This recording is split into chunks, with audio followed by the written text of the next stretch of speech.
La ville du Dorat s'est développée à partir de deux éléments, un castrum, c'est-à-dire un château, et un groupe de chanoines dont la fondation est bien connue. Elle date de 975-976 et elle est due à un certain Boson dit le Vieux que les générations suivantes qualifieront de comte de la Marche.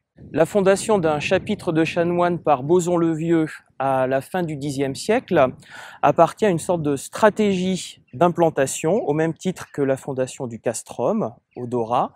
Ce personnage se taille un territoire entre les anciens comtés de Poitiers et de Limoges, territoire qui va s'appuyer sur un certain nombre de châteaux, dont celui du Dorat, mais aussi de Bellac.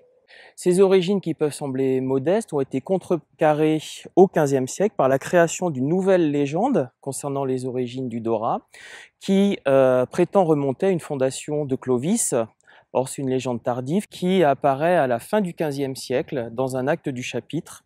Donc une création de toute pièce, mais qui n'est pas pour surprendre à l'époque de la part d'un chapitre qui est puissant. Le chapitre du Dorat, comme beaucoup d'autres chapitres à cette époque, ont tendance à se revendiquer d'origine prestigieuse, généralement Charlemagne, ici Clovis. Une autre légende s'est greffée là-dessus pour expliquer les origines du Dorat, c'est celle d'un établissement de moines scots, c'est-à-dire irlandais ou écossais. Là aussi, cette légende est tardive, elle apparaît au XIXe siècle en extrapolant le nom ancien du Dorat, Scotorium, qu'on trouve dans les chartes du XIe siècle.